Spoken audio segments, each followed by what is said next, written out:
We'll start the Street and Trails and Utilities Commission meeting here on Monday, February the 1st. And roll call. Chair Pollard. Here. Vice Chair Williams. Here. Commission members Schoen. Here. Thompson. Here. Walker. Here. All present.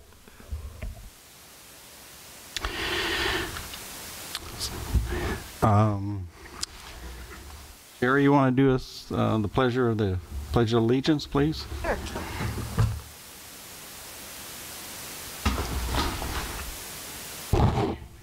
I pledge allegiance to the flag of the United States of America and to the republic which stands one nation under God, indivisible, with liberty and justice for all.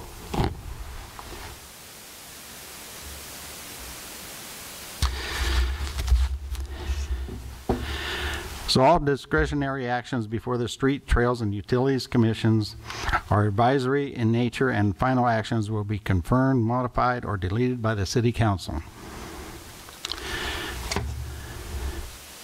And we'll go ahead with, did we have any public comments that were sent in? Or? No comments. Okay, we'll go ahead with the approval of the minutes. Any changes in the minutes?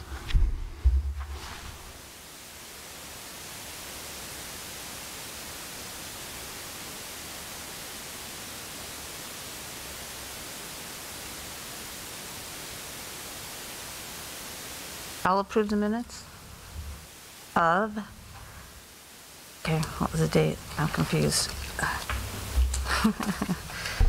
Monday, December 7th, 2020.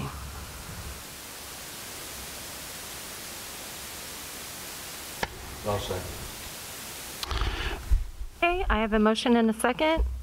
Chair Pollard. Yes. Vice Chair Williams. Yes. Commission members Schoen. Yes. Thompson. Walker. Yes. Motion passes.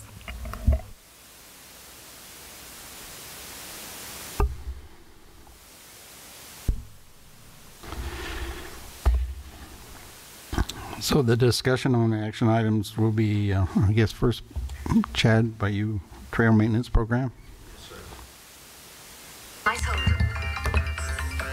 I turned it on. I really did.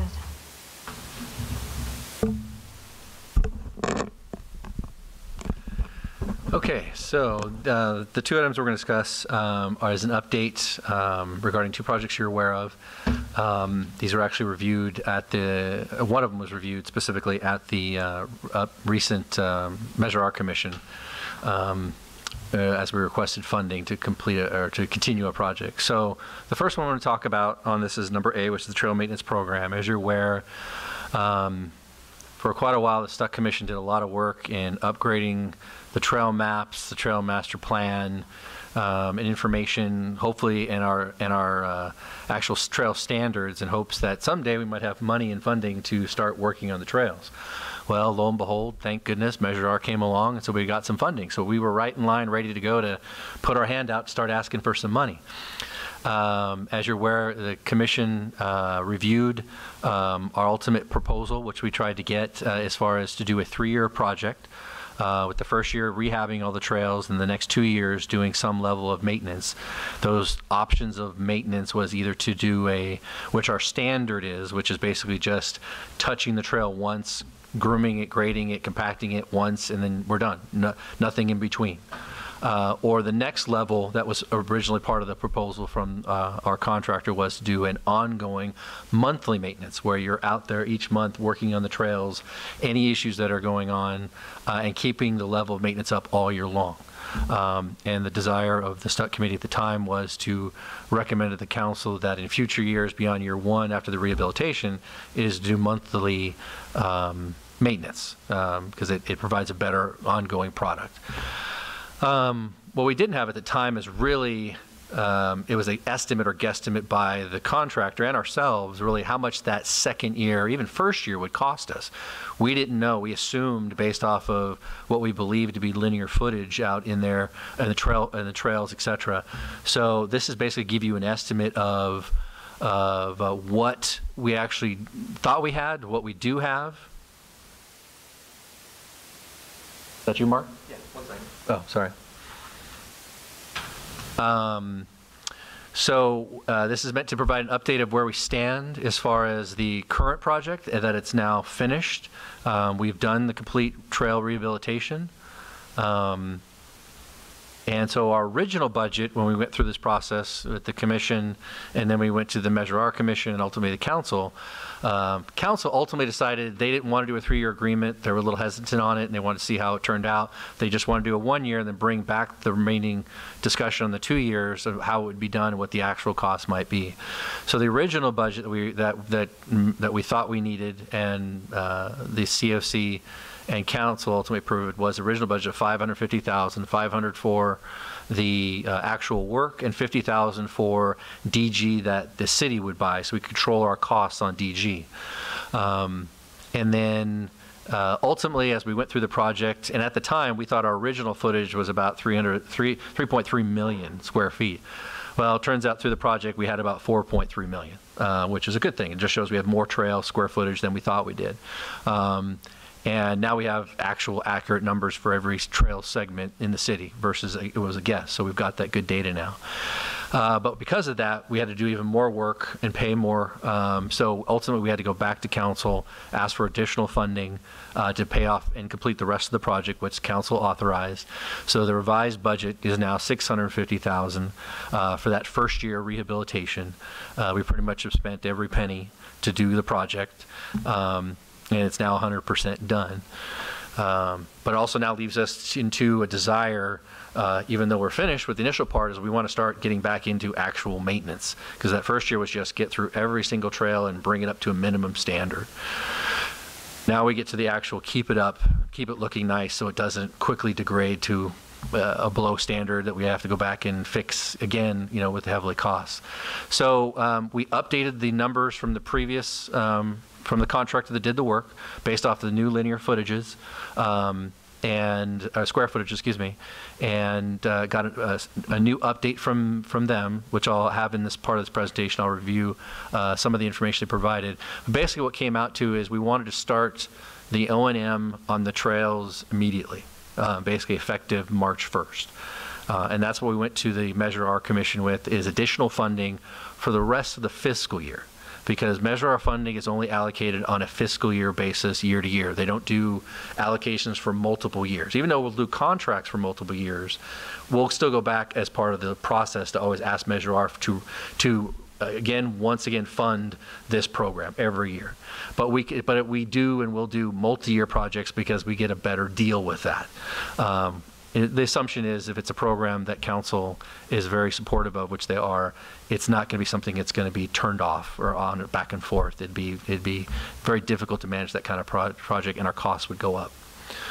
So what we estimated is for us, staff-wise, and based on what Measure the STUC committee said previously, is that there was a desire to do monthly maintenance. So that cost to do monthly maintenance was basically $43,000 a month for them to be out there. And that maintenance, and I'll describe what that maintenance will provide in the next couple of slides.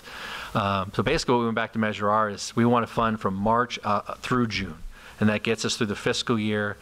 And then we'll start 2 new full years of maintenance running through 2022 or 23 via the contract that we plan to take to council this week to authorize.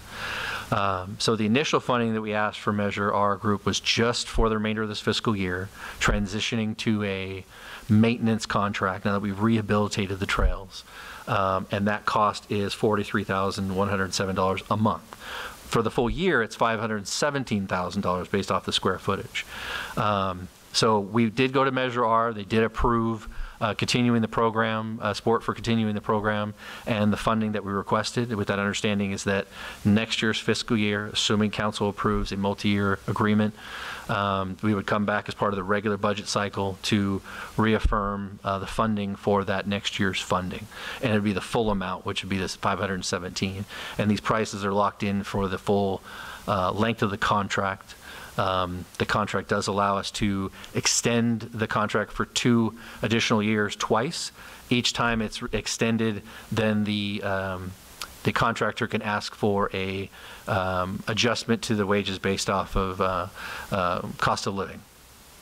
And So, and that would be done at that time at mutual agreement of the city and the contractor. So we're able to keep going and only see slight changes in the overall costs. Let me go through here. So this was excerpts of NOVAs, and this is the same thing I showed to the Measure R Commission. Just trying to highlight some of these photos here, kind of showing the before and after of what things look like. You know, you can see it. You should have the information in front of you, see a little bit better what some of the road conditions were, adding DG, what it looked like, and how things got improved. We're removing grass or incompatible material or areas that get runoff. So they just highlighted a few of the pictures. And then they're highlighting again to keep happy trails. This is their philosophy. You know, we need to address runoff issues, keep things weed-free, safety. You know, trimming plants that are encroaching into the trail. You know, obviously the maintenance and grades of that keeps for happy trails. So the first option, which again is not the option we were recommending before by Stuck and staff, and not now, is basically touching it once.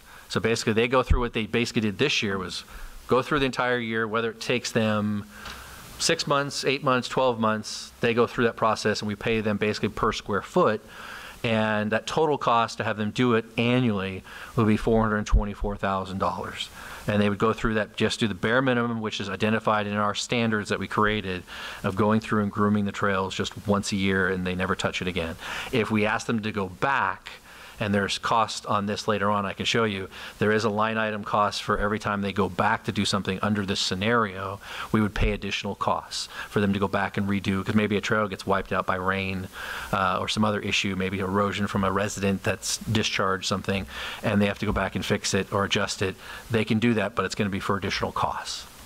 So this scenario is just for the bare minimum. And again, it just indicates that it's trail grading and removing any plants that encroach into the trail, which they basically did this time. They cut out grass and stuff like that. Is this for trails throughout the city other than the LMBs? Correct.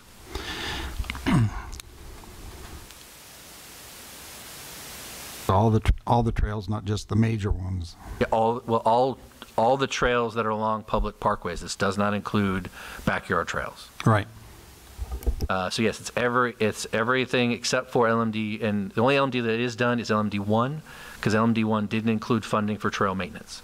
But LMD 2 through 5 are all funded through the LMDs, and they're maintained that way. So this is just for those areas.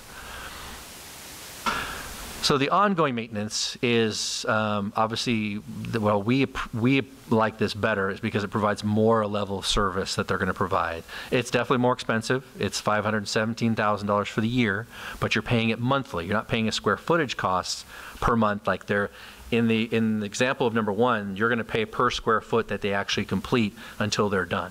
In this scenario, you're basically paying for a penny a square foot for them to be out there at all times doing anything we want them to do related to the trails, however many times we have to do it.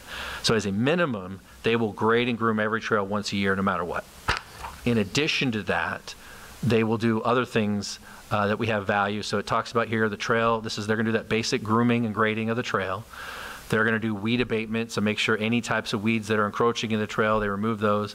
But they're also going to spray in the parkways. That's one of our key areas where we get a lot of issues is overgrown parkways. That even though it's technically per our municipal code, the residents are supposed to handle the parkways. It doesn't happen a lot, unfortunately, and we have to do either a lot of code enforcement to get it done, or we get our when they're available, our court crews or court labor or even CAL FIRE crews to go out and hack areas and remove all the weeds, etc. So in this case, they take that responsibility not only in the trail but in the parkway to help mitigate that. And they'll go as many times as necessary. It keeps growing 3 or 4 times because of rain. They'll go out and abate that. They can either do it by chemical or by physical pulling those weeds, by mechanical methods, or both. They may chemical kill it and initially let it die, and then they pull it with mechanical mechanisms. In addition to that, they will deal with encroaching plant material that comes in either from adjacent residents. We do get lawns creeping back into areas we already removed grass. It's already coming back in some areas. Grass is very aggressive. So they'll be doing that as far as an ongoing maintenance. Plus, they're doing drainage management. They'll actually be putting out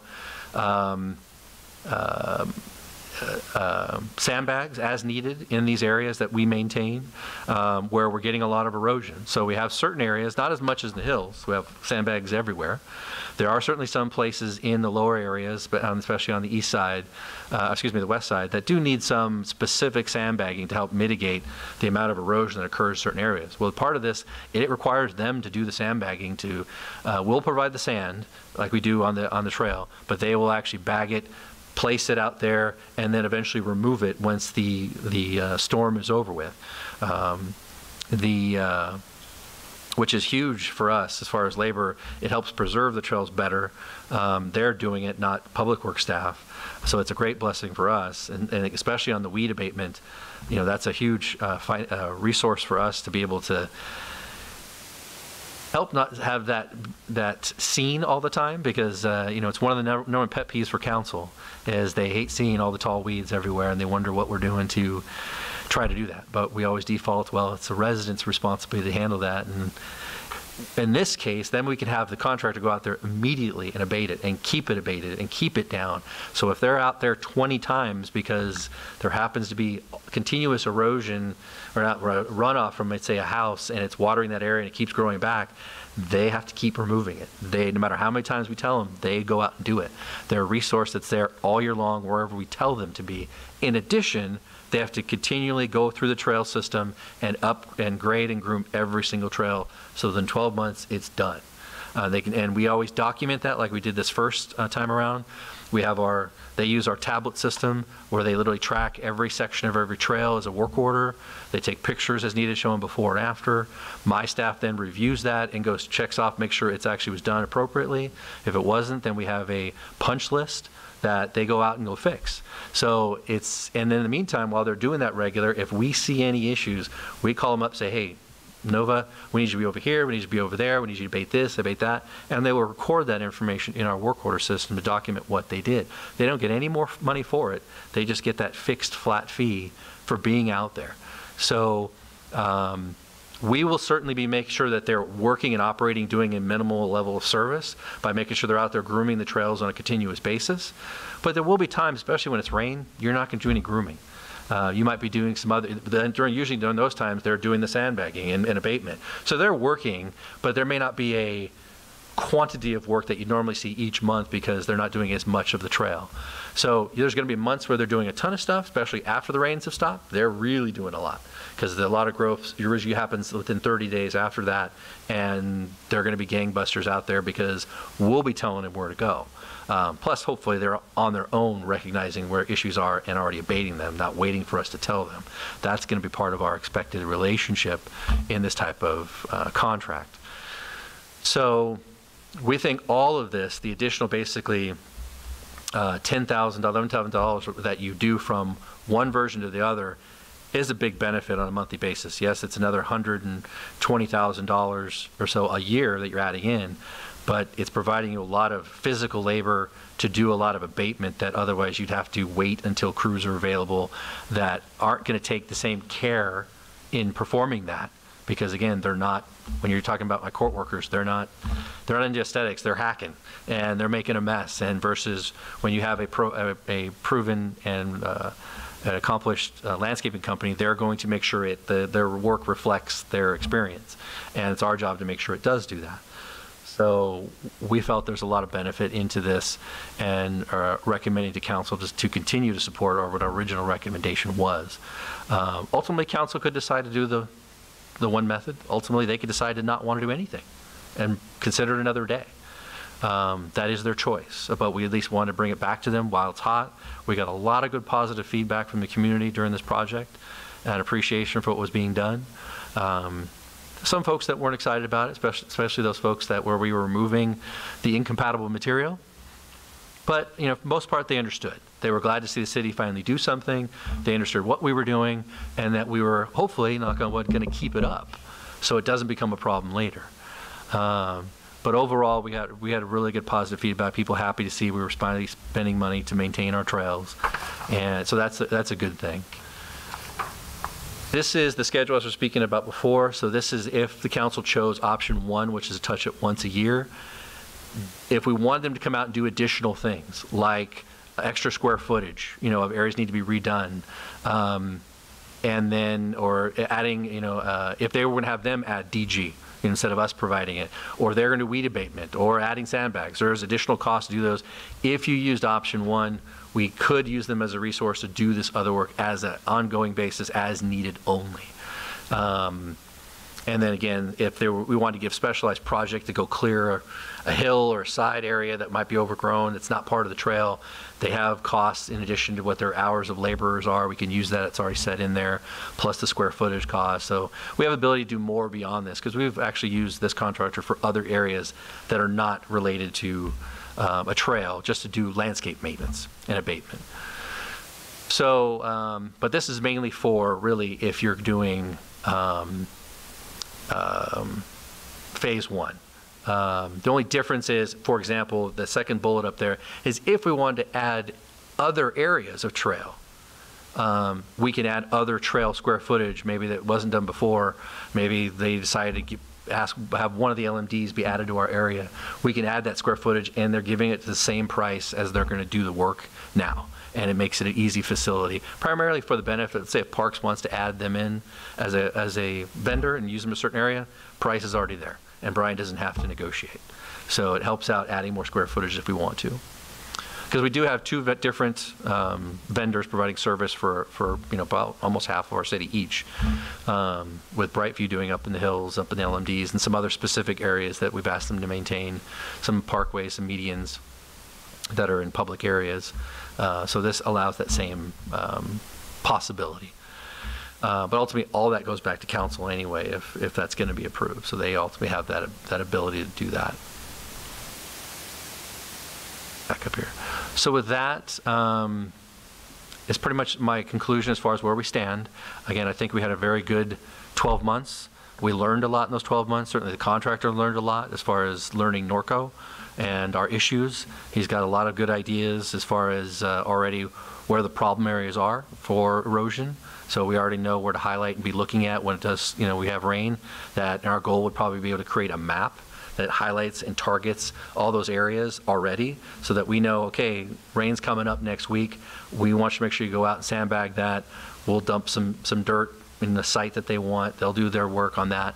And then they'll put the sandbags out there and then remove them when we're done. And then most of them we're going to try to reclaim and put on pallets and store them to when we need them again.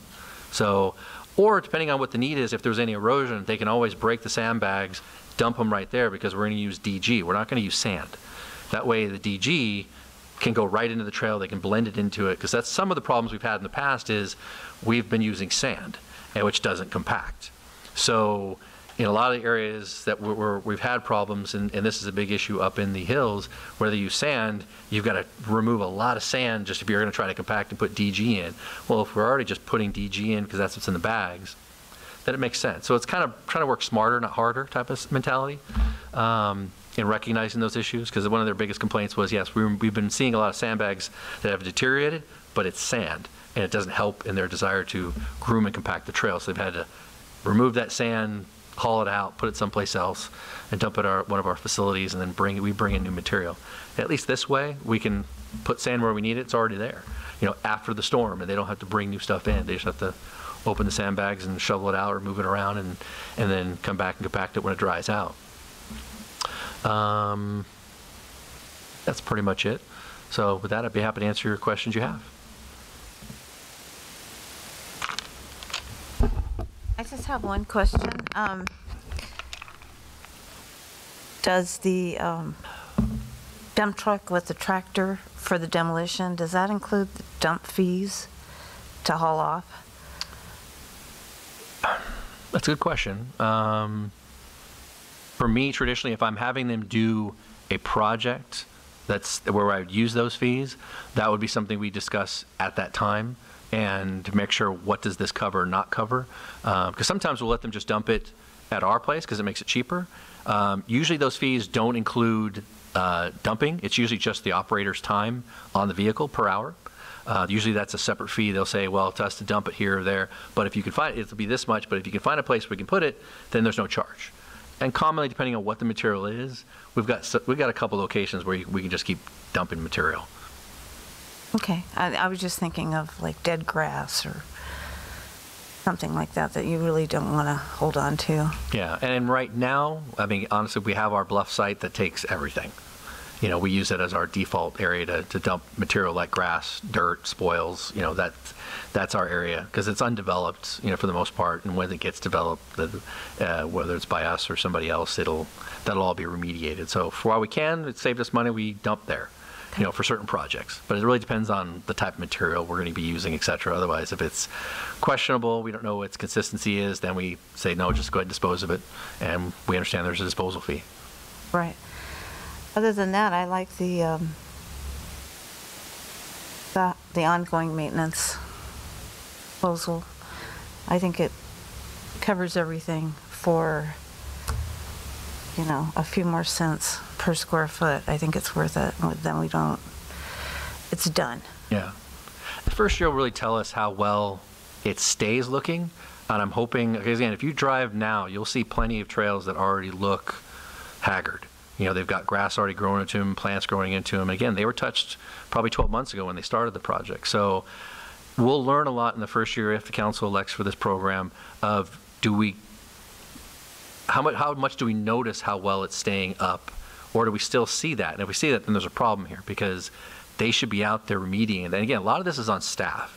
As I've told council in the past, when it comes to our maintenance contracts, I know you can blame the contractor, but it's really staff who's supposed to keep the contractor accountable. And if we're not doing it, it's really our fault for not being on them, making them do what they're supposed to be doing. So, you know, my hope is, again, that we see an even better increased level after the first year.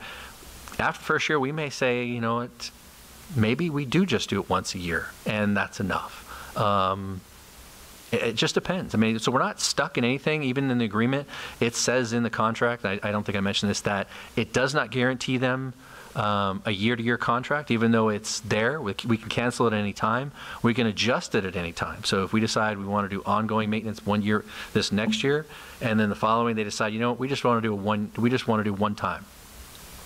Council has every ability to decide each year what level of maintenance they want. So it doesn't, just because we sign a contract doesn't guarantee the contractor anything. Well, I like the fact that we have an option. Yes. And I think with the ongoing, well, if they do it once a year, then like you said, there'll be 12 months sometimes in some areas. Sherry, could I get you to use your microphone? That was one of the comments we had. Yeah. Maybe it is. I'll talk loud. I saw the one behind you. Yeah, we had some comments that they couldn't hear what we were saying on our last meeting. Okay, I'm done. Thank you.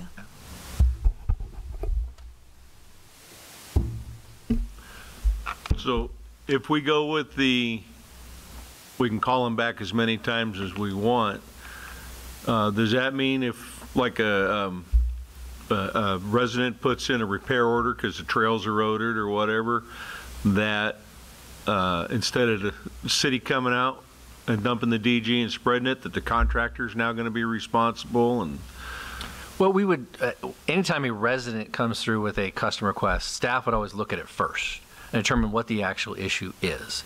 And if it's something we need to abate immediately, we could, and maybe they're just calling, they want DG. We get a lot of requests from residents just for DG.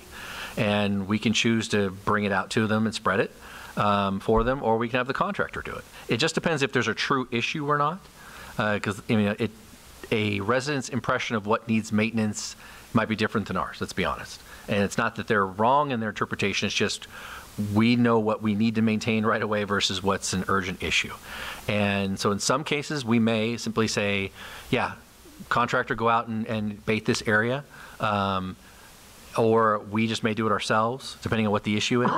But we literally could say, go out and do this one, do this one, do this one, do this one, do this one. Realistically, we're trying to point out, you know, when it's a specific issue, or issues that of an area that's become overgrown because it got messed up. They're going to go out there and weed abate it and clean it up, et cetera. But yes, the short answer is yes. We could have them go deal with that specific trail issue if we wanted them to.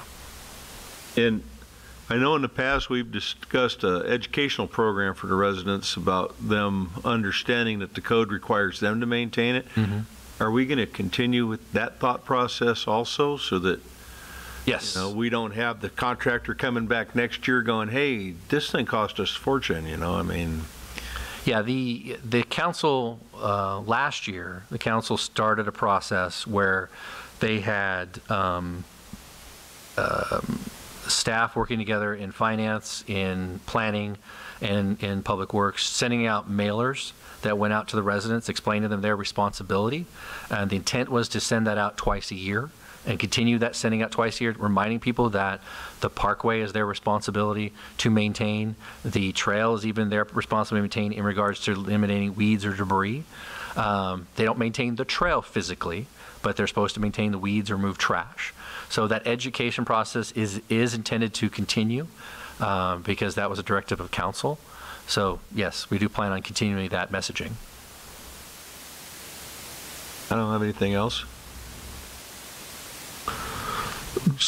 So looking at the numbers, it looks like the difference from what was previously recommended to what staff has come up with was about 96,000, and that pretty much guarantees that they're going to cover basically everything, and they're going to ongoing maintenance. They're going to cover this every month, Correct. every day. Right. Yeah, it's just a question of whether what's the value of really the landscape maintenance. That's what you're talking about, is them being out there dealing with every trail, no matter how many times, and dealing with the issue of plants. My issue is really plants. The trails really don't fall apart that fast, other than specific areas because of really concentrated erosion, and we can handle those. Yeah. But it's really the weeds is what gets us everywhere. And to have somebody out there that's going to do weeds, no matter how many times I tell them, for me is a great resource that I don't have. I have to rely on court crews or CAL FIRE to go do spot things as it comes. We can do that. We can continue to do that. So maybe we choose to do the option one and continue to, where available, we'll fill in with court crews or whatnot, and continue to advocate and do citations and letters to residents. Say, hey, you need to go take care of this. You need to take care of that. We can go that route. That's still an option, and still maintaining the trail once a year is still something, and I want to keep something going. Sure. So there's absolutely an option, but this is the reality of paying for them to be out there continuously as much as we want. This is, it's $90,000. It's not a little bit, but considering it's for 4 million square feet of trail area, that doesn't include the parkway. I mean, they're just automatically including the parkway areas, no matter how wide that is, into this. Right. That square footage is just the trail. So we're getting a lot of value out of it, in my opinion. Again, what comes to what we'll have to decide is, aesthetically, did we see a difference that we felt was worth the funds? Right. What is the chance going forward that this could include backyard trails and getting those up to snuff? Always a possibility. I mean, obviously that's something we've already talked about before, and I recognize that is it's a ordinance requirement that the residents have to maintain it. But there's always been a lot of talk of maybe that is eventually maintained by the city. The biggest issue with that, which we've spoken about before, is there's an awful lot of encroachments that make maintenance of that backyard trail a real problem for anybody, whether it's a city or a contractor. And are we going to deal with that issue if we're going to go that route? Because I could see the wisdom of doing that. I mean, again, most residents don't have the ability to maintain it the way they should. Mm-hmm. Some have done it, and they've done a very good job at it. Mm-hmm. But others, they just have no interest in it, or can't do it, or whatever it might be. So that certainly is a discussion we can get involved in, but I think when we get involved with that, we have to make sure we're going to have a commitment to fix the issues that exist today, because there's an awful lot of encroachments in those backyard trails that we need to get rid of in order to functionally, because our costs are not going to be the same because if they've got to do hand crews through there to go zigzagging in and out, that price per square foot is not going to be what it is. Right. So if we want to maintain that, we might spend an initial money. And again, I'm not opposed to the city spending the money to move those impediments. Maybe that's our burden in order to do it the right way, because it will take a lot of effort to get the residents to move their fences, to move their sheds and everything else. But if we can, look at that potential funding to help. There's some limitations. Like if we need to move a fence, move a fence. But if you've got your shed in the way, you got to move your shed, then we'll move the fence or whatever. I don't know. Like I said, we have to look at every single trail and figure out what every scenario is. So before we get into the discussion of can we add it in there, which you definitely could, and I think they would be willing to give us the same price at that, because we did talk about backyard trails, but they said, look, we've seen them. You need to do what we did this year, which is a complete rehab, and then we'll look at it and then figure out, but if I've got to basically have hand crews, that cost is not going to be that cost. He's happy to do it, but it's not going to be the same. And that can be a choice for council. They may decide, you know what, we'll pay the hand crew price, as long as it eliminates the issue of people complaining of how they don't look aesthetically pleasing and some of them are impassable. We don't care, because we just want them to be usable, because that's what they were for. Especially for folks, they don't have a frontage trail. That was intended for their trail access in and out of their property, because they don't have frontage trails, but they can't use them because the neighbors next to them aren't maintaining them. So definitely think that's a possibility. It's just, it's definitely a bigger conversation, because there's a lot to be done there, but it's a conversation worth having. And it sounds like your intent going forward is that Measure R funds are going to, hopefully, if they approve this. To me, the Measure R was passed for this purpose, is to maintain the Norco lifestyle, which is its trails. So if there's one thing that you could point out that our Measure R money should be used for ongoing, would be trails. Sure. But that's just my opinion. But going through that process, it was streets and into trails and public safety. Sure. So and obviously replacing some of our dilapidated buildings and stuff. So that's my hope and my thought. And what I've told the Measure R Commission is that this is the reality. This is the true cost to maintain our lifestyle. If we care and want to promote our trails, because that's who Norco is, this is the true cost. It's not $25,000 that I've been budgeted forever. This is the true cost. Are we willing to put our money where our mouth is, because we care about our trails? But this is the true cost. Whether it's Measure R money, whether it's general fund money, to me, a likely and positive source to be able to show the community every year where the money is going is dedicated to the trails every year. You'll see stuff every year that shows you your money is being used in a positive manner. But ultimately, that's a decision for council to decide where they want to go. But this really tells you, because until now, we never knew what the cost truly was going to be. Sure. Now we know. And keep in mind, there's still a third of the city is being done and paid for by other residents through their LMDs that, if the true cost is even larger than this. It's probably closer to $1 million if you were to do everything under one contract. But that's what Norco is. We are proud of our trails, and we're now putting in the money to maintain them, and this is what it'll cost every year to do it. So I think it's a very positive thing to do, but it's ultimately council's decision. All right. Thank you. Thank you. I think it's moving along. Like everybody's on board, Measure R committee. Have to make a motion that we like this. No, I don't need a motion, because this was already approved by the. Yeah, this is just information, because you guys already approved this before. And it's bringing the update of now we have true costs and true information to give you an update of where we're at. And again, if you like, you can generally just indicate, if you want to as a group, to say, yeah, we continue our support for this project and for this, for which option you like. And if council asked me on Wednesday, I can say, yes, no, we did review this with the Stuck Committee again and gave them an update, and they reaffirmed their support for this program and liked option 2. So it's fine. You can make a voluntary motion that you should still support this. I don't think it's a bad thing. I had a question on the sandbags. They're $3 a bag to place them and $3 to remove them? No, it's for putting them in and taking them out, because it says sandbag replacement and removal. So they pay to put them out and remove them. But like you said, we might not have, if they just dump the DG there. Correct. But again, that's only relevant under option 1. Option 2, they do sandbags, there's no additional cost. That's just for option one. Those are extra costs related to option one, which is just touching the trails once. Under option two, they're putting sandbags out all year long as we need them, no matter what, and removing them at the same flat fee cost.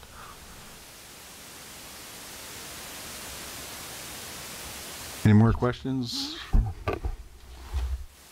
Okay, do we have a motion to, we don't have to do that, do we? It's up to you. Like I said, this is really information. If you'd like to make a motion, just so that if you have any, it's really whatever you choose to do. If you want to make a motion affirming your support for the project, for a particular option, I'm sure it's fine. I mean, honestly, it just reaffirms your support. That's not a bad thing. Well, I'll make a motion in that we continue as a commission to support this and support option two. I think the option two is a better financially, better deal for the city. I think especially at this time too, we're still getting into getting these trails up to snuff kind of. And then Commissioner Mike Williams brings up a good thing about the backyard trails that maybe will come in the future, because I know that's a challenge right there, to say the least. Definitely. I'll second that motion of Commissioner Shones. So are we? I have a motion and a second. Chair Pollard, Yes. Vice Chair Williams, Yes. Commission Members Schoen, Yes. Thompson, Walker, Yes. motion passes. Okay, so we'll go to the next item. Thank you for that, Chad. Oh, my pleasure. Like I said, I'm excited to see our program continue. Pretty good. So the tree planting program, as you know, we've been working on that for the last year and a half. Done a lot of progress up in the last couple months. We did get some RFPs and from 3 vendors. Ultimately, at this point, we've selected WCA as the best proposal and vendor to plant the trees that we're looking to do. Again, this was a slide information that we took to the Measure Our Commission. This is intended to be part of a mid-year budget item. This isn't going to council this week. This is part of a different, this will probably go on the next council meeting in February. As an overall mid-year budget, we're adding a couple different projects. This will be one of them. We're asking council to fund, but we wanted to get approval from Measure R in their support of this. One of the issues we had, as you may remember, is we really didn't really know how much this was going to cost us. We just knew we wanted to plant 1,200 trees. We asked for a grant. We got some money, but we didn't know if the grant would cover it.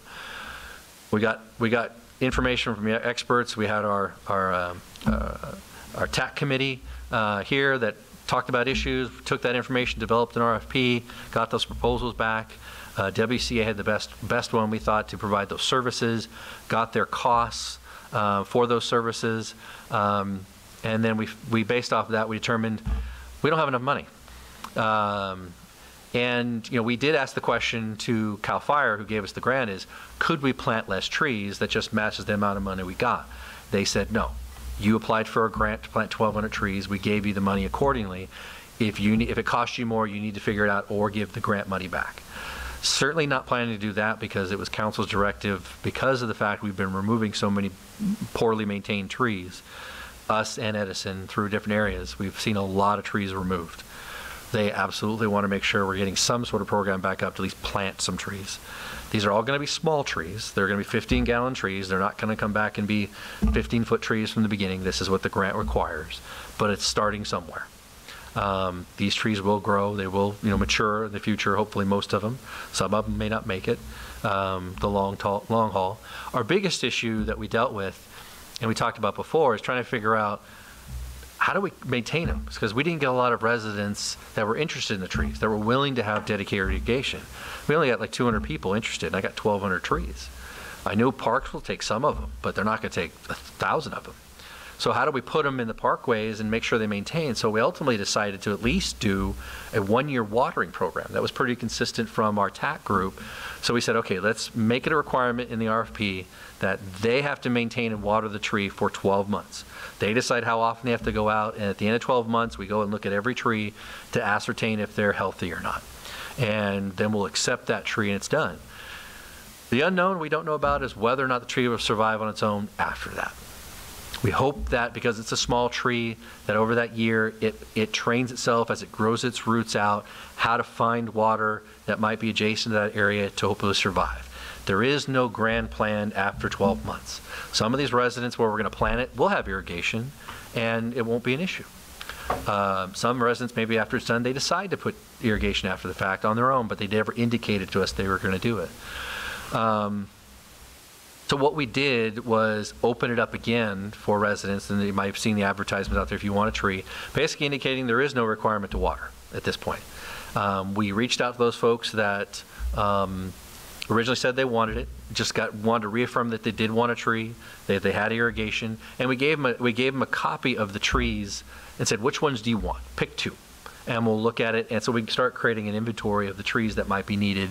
And because ultimately, even though they pick a tree or trees, that tree may not go in that place. Ultimately, the contractor is going to decide, based off of going out there and actually seeing the soil and everything else, that tree may not be best for that soil, that environment, that direct sun, whatever it might be.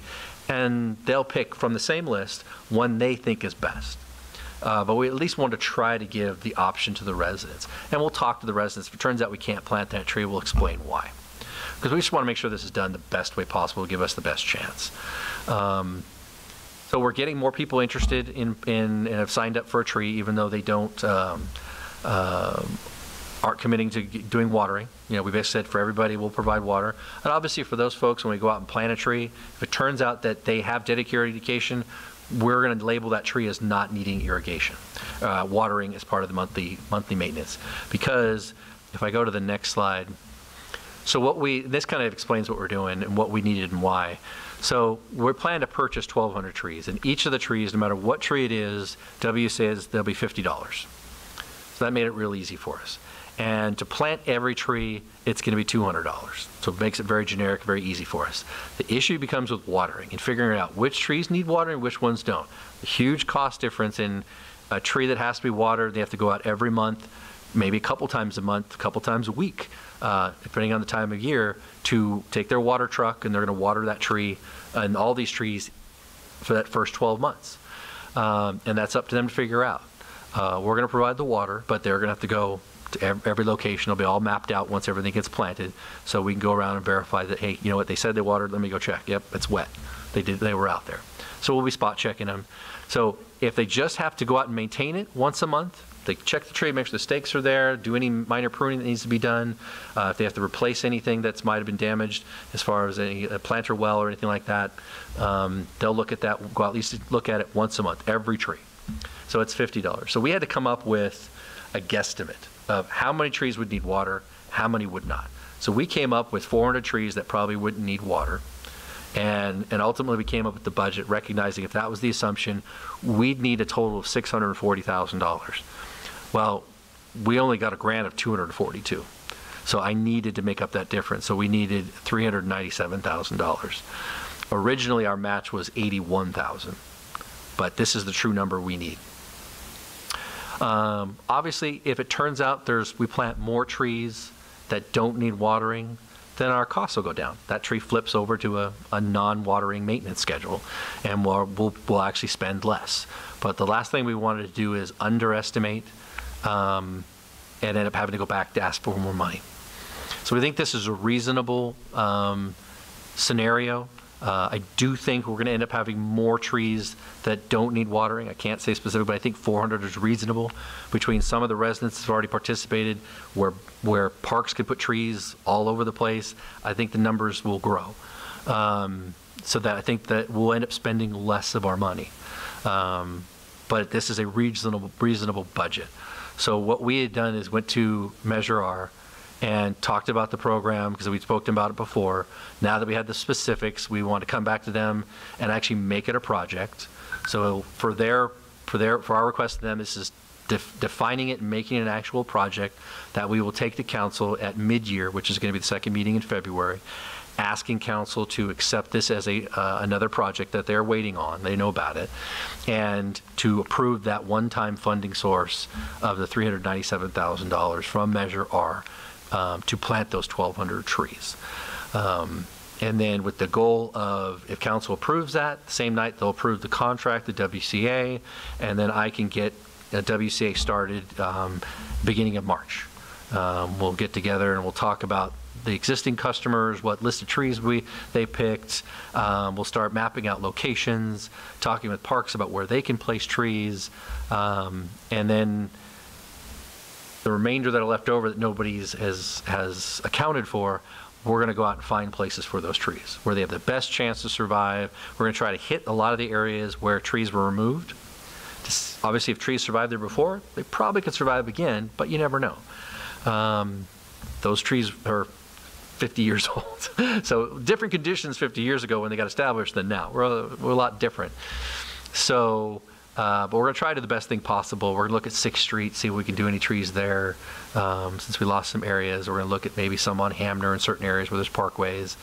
We're going to try to spread them around as much as we can. Brian has indicated he's got needs some in the LMDs because he's had a lot of trees die off in those areas. Depending on timing, we might use some of those trees for the new trail on River Road. It just depends on timing. That one project's going to be a little bit different now that council's changed it. I don't know if I've updated you guys on that change yet, but they want it to be different. I think the last meeting we talked about it, but I'm now going to get that all engineered. It's going to be out in bid. So depending on when that gets done, because I'm hoping to finish this tree project by the end of June. Get them all planted, done, and start the 12-month clock of maintenance. So depending on when we do it, and that project starts, we might just reserve a certain number of trees off to the side, and knowing they're going to be planted, probably what we're going to do, or we'll just make planting some trees as part of the project. We also have it in here anyway if we want to purchase more. Those are $50 a piece. I got a price. I can get it from WCA. You know, if I end up needing, 40 of them going down that whole stretch, I know what the cost would be. So that's where we are at this point. We're trying to get that kicked off. I have an aggressive schedule. I'm hoping that we can make a lot of progress by June, if not complete it. The initial getting everything planted. I know WCA wants to get the full list and try to plant everything in bundles, big bundles, so they're not doing onesie-twosie stuff because it just costs them more. So I think with their cooperation and them going out and say, hey, you tell me where these should go. You see areas that trees might survive if you're watering from a year. Let's plant them there. And again, I would hope people aren't going to be upset if we plant a tree in front of their home. I'm not going around to ask people if they want a tree in front of their house because that's just a debate. And it's a public parkway. It's for beautification. I have to maintain the tree. It doesn't impact the resident at all. They don't have to water it. So when we take the chance to see it survives. Our goal is just to spread as many trees out there as we can.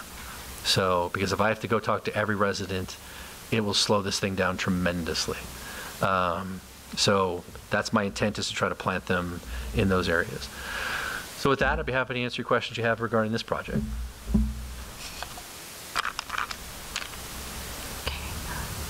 I think you had mentioned before that there was a timeline. Yes, the grant is a 3-year grant, so we basically have 2 years left. Okay.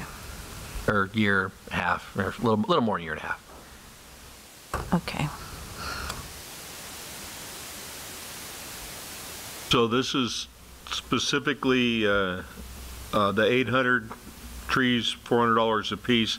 That's just a high-end estimate that they'll, if need be, they'll come along. And but you figure it's going to be about half of that number will actually need water? I wouldn't say half. Again, it really depends. The areas that really have defined watering already is the LMDs, most of the LMDs, except for LMD2, water's off, or the parks. And it just depends on how many trees Brian needs in the parks. So if he can throw a couple hundred in there in different parks, and he can gobble up that number really fast. But my goal is really to put those trees out in the parkways, because the parks, we took out most of these trees along the streets. I want to put trees back along the streets. It's great in filling parks up, but I didn't take trees out of the parks. I took them out of everybody's front yard.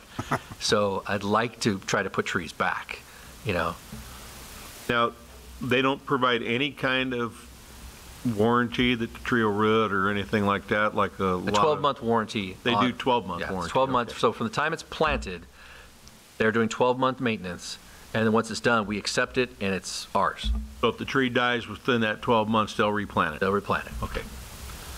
And that's a common thing for WCA when they've done other projects for the city, small, tiny ones. They warranty everything for at least 12 months. Yeah, a lot of nurseries do. So I think that answered my questions.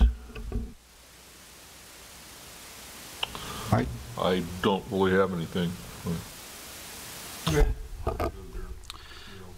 So the maintenance on the watering, what proposal do we have doing that? The city or No, the contractor's doing that. the contractor will determine the watering Yeah, amounts? they have to maintain the tree in a healthy condition, so they Okay. determine how much watering has to be done. Oh, I see. And they do the watering. And then, so we got a Measure R contribution of $397,000. If any of that isn't used, does that go back to Measure R money? Yes. Yeah, and any project that's Measure R where we don't use the money always goes back. It's to Measure R. earmarked for that. Yep. I love it. And then I really got a couple of comments on Sherry's proposal for that trail. If you can take that into consideration, The that linear trail linear trail. along Western Avenue. Well, let's finish this discussion, and then we can talk about it under other Okay. items. I don't want to confuse the issues. No, I mean, people are interested in this project. So if, on this one, again, if you guys want to go ahead and do a motion of anything as far as indicating support and for the project and moving forward with it, that'd be great. Okay, does anybody want to make a motion for support for this project? I'll make a motion that we support this project, the tree planting program. I'll second it. Okay. Okay, I have a motion and a second. Chair Pollard, Yes. Vice Chair Williams. Yes? Commission members Schoen, Yes. Thompson, Yes. Walker, Yes. motion passes.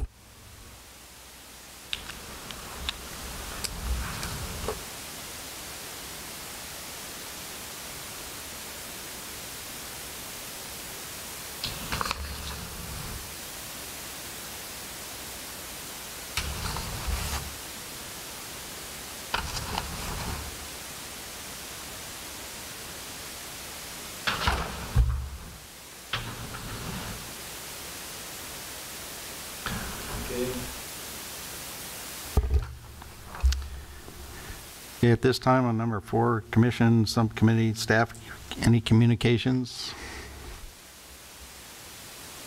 Nothing from staff. So you want to mention something about a linear trail? I got Sherry's comment, people that watched this thought that linear trail tree locations would be an excellent place to put some trees. I'm not sure what you mean by linear trail tree He's location. more familiar with the location, so It's- I don't want to.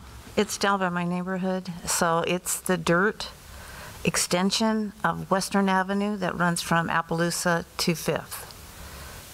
It doesn't run, it actually takes a turn and goes by the The sports one that goes park. along the Navy up to that portion? Correct. Okay. So they have a huge encroachment, or what, not encroachment, but it's their property. I'm not sure how far it comes out to our trail, but But the Navy has an encroachment? well, their property line Okay. comes, it's an offset. I don't know what the distance is, but it comes Right. west, and it gets close to our trail. So I don't know how much room is there that's actually ours. There is a couple manholes in there. Well, we have, I think sewer in there, we had reclaim in there, I think we have a water line in there. So we have a lot of utilities through there. Yeah.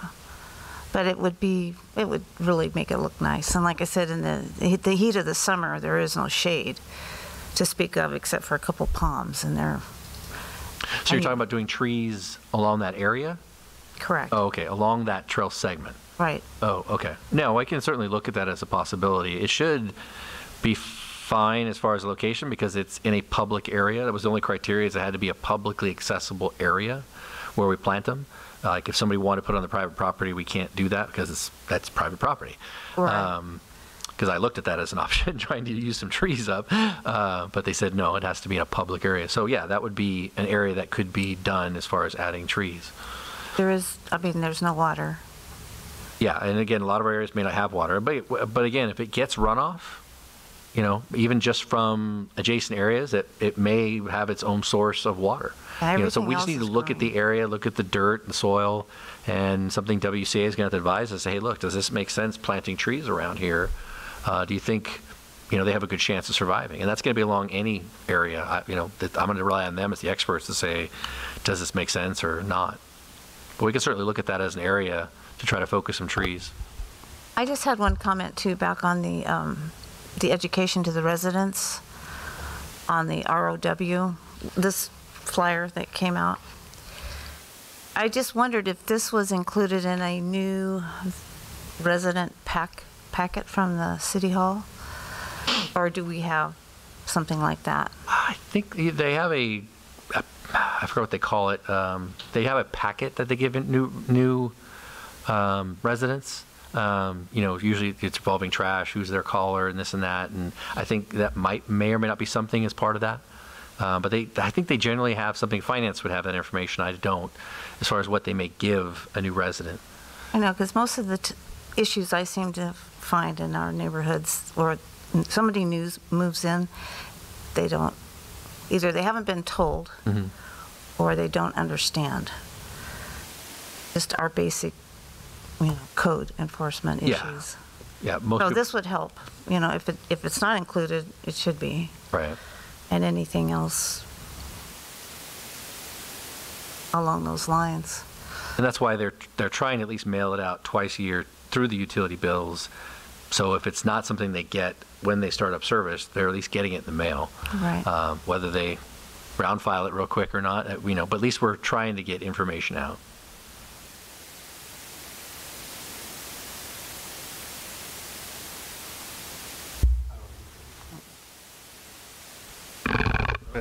Thank you. Chad, thank you for sending that email back to us on the Third and Hammer based on that conversation that we had about the traffic in turn lanes.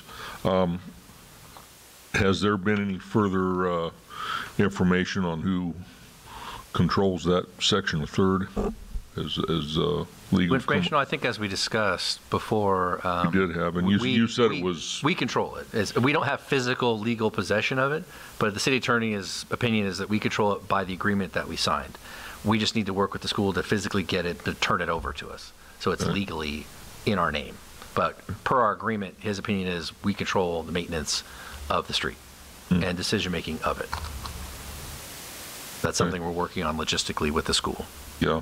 We'd started it with the past president, and then once he departed, it kind of messed things up. So now we're starting over again. It was immediate, it seemed. And I know that this is going to planning next week, that project is. I had an idea that I discussed with another member, just, hey, what do you think about this? About the the street crossings right there at 3rd and Hamner. Do we need to agendize this, or can we hear it now? Well, you can't have a discussion on any item without it being agendized. And again, it depends on what the issue is. As far as, because remember, we'll bring items to you. We don't really create items for staff. So again, if you want to send me the information offline, I can look at it and review it with the city engineer and determine if it's something that is something he maybe already thought of, or is it required. And then we can bring you an update as far as if it's an element that could be considered by council. Yeah. This, I can tell you candidly, this project's got a long way to go. It's by no means a sure thing it's getting passed next week. So there probably is going to be a lot more discussion on it, in the future from all groups. Like I said, they've got some work to do. I'll send you something and a sketch and see what you think. And then I get you some feedback on it as far as what the city engineer and the traffic engineer. I rely on them to review those issues and make recommendations to me, and then I relay that information to the commissions or planning commission, council, etc. Sure. So. All right. Yep. You might remember over a couple of meetings, I asked you about those guardrails over the freeway crossings, 4th Street, 5th Street, and Detroit. The concrete ones? Yes. Have staff had a chance to take a look at those covers on those guardrails and make a determination what they want to do with them? Covers? I'm sorry, I guess I don't remember that part. I remember talking about that, but there's covers on the guardrails? The wood that's all connected to those guardrails. You're talking about trail fencing? No. Actually, Where the K-rail divider is between the horse trail that goes over the freeway and the street. At the ends of both of those, again, there's a guardrail. Okay, and what they did is they put like 2 by 12 planks over these things, and they look like they've been there as long as the bridge has been there. And they're starting to splinter off. They're warping. They're falling off. There's holes, and it could. Right, exactly right. On the road surface? No, it's on top of the guardrail. No, I'll have to go look at it because that's not clicking for me as far as what that looks like. Guardrail post, and they set a plank on it. Just on top. Yep. Okay. Yeah, it's unusual. Pretty much. But I went out. Also depend on that if that's the question was, if that's Caltrans right away, that's their infrastructure. Yeah. Yeah, so I'll have to look at that. Sorry, I guess I didn't realize that's what we were talking about that one time, so, but at least I have a better idea now. Of course you know this stuff. Yeah, you would. I mean, come on. And then the only other thing I've got is I understand that there is a sewer project going to be coming down 4th Street in the near future. No. There's a storm drain project. Storm drain, Yeah, okay. But not a sewer project. Okay. What's your timeline on that project? I don't know. It's in design right now, so it's probably a couple years out before it actually gets constructed. Yeah. The design is not small. It'll take a little while. The only reason I ask is I'm on 4th, so I have a feeling it's going to be right like in front of my house. Want to be impacted now or later? What are you saying? No impacts there. Okay. No, I was asking. I was, because I'll let my neighbors know. We're just getting into the and design, I've got, so the design will probably take 8 to 10 months at least. Sure. And then we'll go into construction. Sure. What the intent is, once the storm drain is in, we'll also probably pair it, if the money's there, with a street paving project. So we'll repave it. So we want to get it, once we do the utilities we know we need to do, we really try to pave the roads. Like I said, that's one of the reasons why I probably would have paved 4th Street or even 5th Street along those same stretches already, but I have infrastructure that I plan to go in, and I'm purposely waiting until that goes in, and then I can pave those roads. Is the Valley View project for the same kind of between 3rd and 4th, is that that was supposed to take off under design? Unfortunately, it's taken longer than it should, Sam. I'm just asking. I knew I got word that it was going to happen, and that. So I mean, I'm not hammering on anybody. I'm just curious about. Yeah, it's just taken a while. I talked to neighbors and stuff and let them know, hey, this is going to be happening. So just once it's done, it'll be ready for it. It'll be a very good project. But I get irritated when they come and they say, I didn't know anything about this. Well, look on the website. A little bit of research. We got a lot of information on the website. Well, that's the way I see it too. Lists every project on there and where it goes. The mapped website's out. got a lot to offer. Yeah. So, okay. Thank you. Let's see, I had a couple things. The irrigation water from Rite Aid on 6th Street in Valley View is flooding the trails. Is that code enforcement that needs to be advised of that? Or They have been. We've been trying to, it's a corporate company. They're a pain in the butt to get to, fix the irrigation, because it's the folks that are there don't really deal with the maintenance contracts, so they're passing our information along. So, but we're aware of it. It's a problem. It's a safety issue too with riders. Some horses don't like puddles. We get a lot of those. So, yeah. Get them used to it. And then an update on the fencing projects that we're doing in the city. How are we doing on that? The ones we approved for last year, is that? We just started it. We finished almost all of Corona between 2nd and 1st. There's some segments in there we didn't do because there's some encroachments that we have to get rid of first. We're working on that right now. And then we can finish off that one. And then right now they've been on hold because of the rain. So they'll hopefully be starting up sometime, I think, next week. Now, are we going to have a date where you're going to maybe ask us for streets that we think trails or fencing ought to go in for next year? Yeah, when we get to the budget time, we'll bring it forward. I would probably say in April, In April? somewhere around there. Okay. And so with the street maintenance, the trail maintenance that we've been doing this last year, we came into problems with paved driveways of sorts with asphalt or where they came across the trail. You indicated one time that the city was going to address those residents about taking that out. Is there anything going on with that? No, I mean, the issue with the paved driveways is we'd have to, again, it's a longer term issue because we have to go through and verify at that property, did they ever have an encroachment permit that was ever provided by anybody? Because we've had that found out that, and I had an encroachment permit, sure enough, they did. I don't know who authorized it, but they sure did. So I can't take it away from them because it was authorized. So part of that is, and it has to do with any encroachments in the trail, we're trying to document what they are, whether it's somebody's property wall or their grass or their trees or there's all kinds of things that have impacted the trails. And then taking them back to council at one point and saying, okay, here's our problem. Will you give us your support and your energy to allow us to go out and actually do code enforcement, work with the residents, not cite them first, tell them what the issue is. Fortunately, you do need to remove it. We'll work with you on time.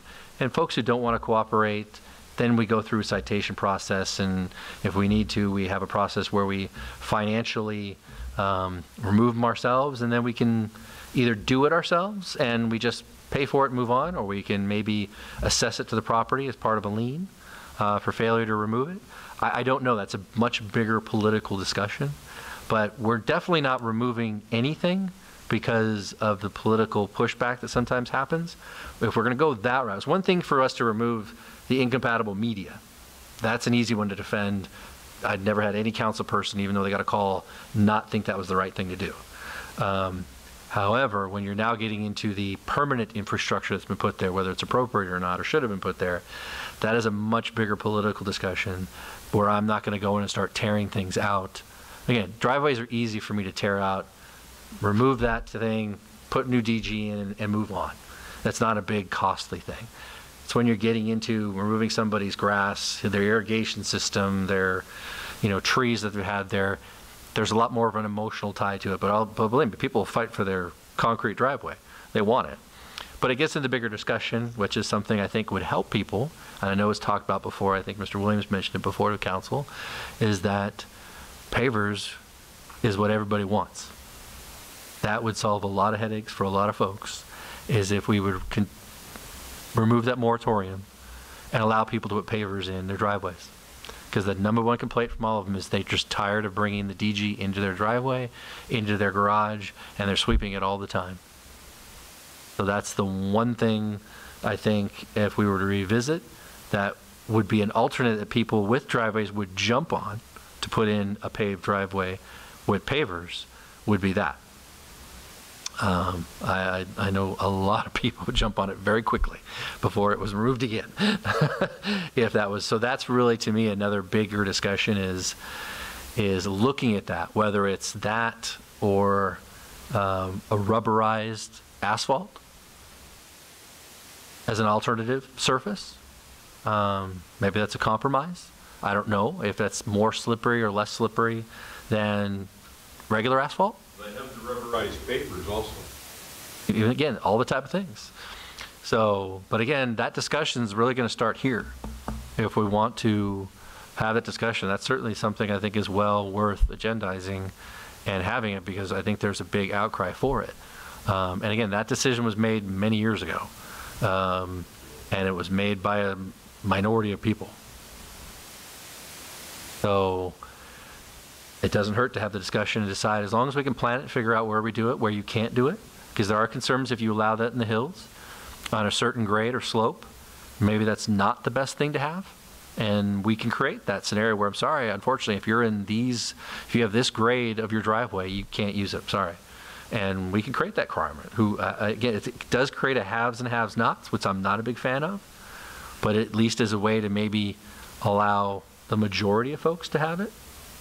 You know, so if you've got a steep driveway, you know, maybe the pavers aren't a good thing. 'Cause maybe it is slippery, unless it is a rubberized paver or this or that. I don't know.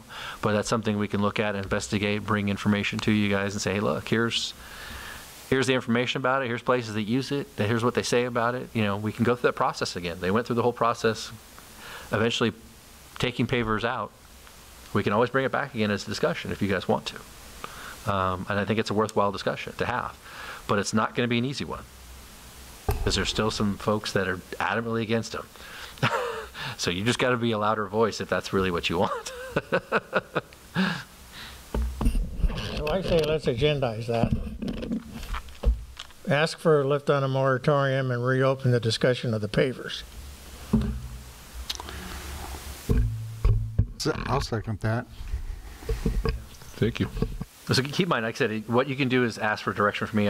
Because again, the commission doesn't agendize things for staff, but I think that the request is to staff to bring it back as a discussion. Again, I think it's a good one to have. I request that. There's a lot of feedback from folks that want that.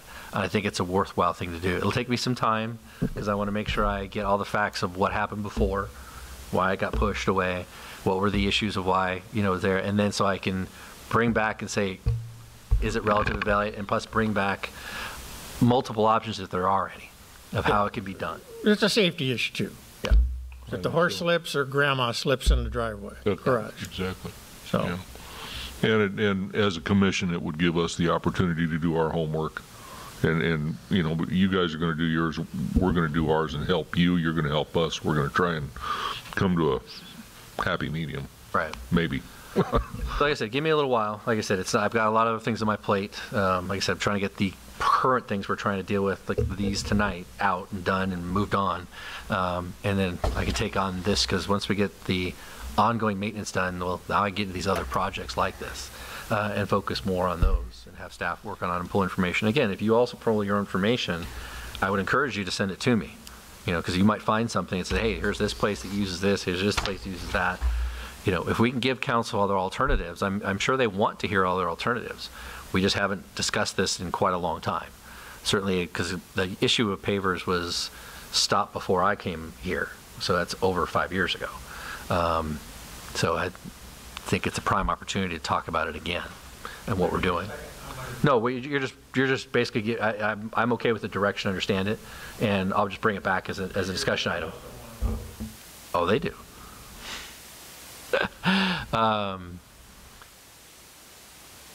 Any other questions, Jim?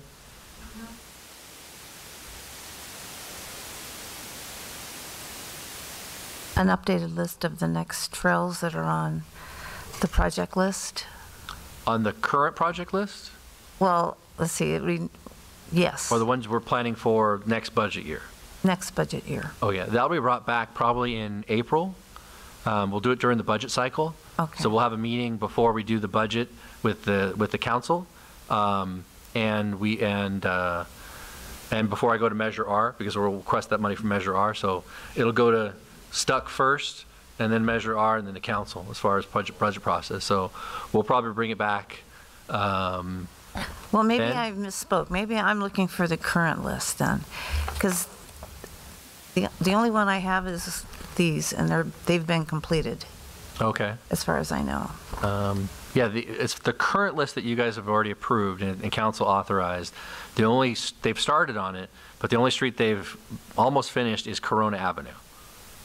And that's between 2nd Street and 1st Street. Okay. And that's on this list. Yep. Unfortunately, the entire list is getting done that we created, which is pretty long. It's our biggest project so far. And we authorized $500,000 for that, but it only cost us, I think it was $370. So we got a great, deal on it as far as pricing. So it was great to see everything get done. So we'll bring an updated list of the future projects. And again, feel free if you want to send me areas that you think we should do ahead of time before I create a list. I'll just keep that information and keep it in mind as far as locations. And then when I compile my list of areas I think are appropriate, then I'll already have some of the ones you've already been thinking of. So don't be shy about sending me stuff and saying, hey, here's some of the streets I think we should focus on the next year. And then if there's some of them we're not going to do, I don't have on that list, I'll explain to you why, because I might have a project there, I might be doing something, and I don't want to put anything there because I'm going to put a storm drain through it, and that's where the trail, and it's going through the trail. So don't want to put fencing in. So, but I'll let you know. But yeah, just let me know. And again, I'm hoping that, again, Measure R, improving the trails, we'll get more Measure R money for that year after year. Keep putting trail fencing in, keep doing the trail maintenance.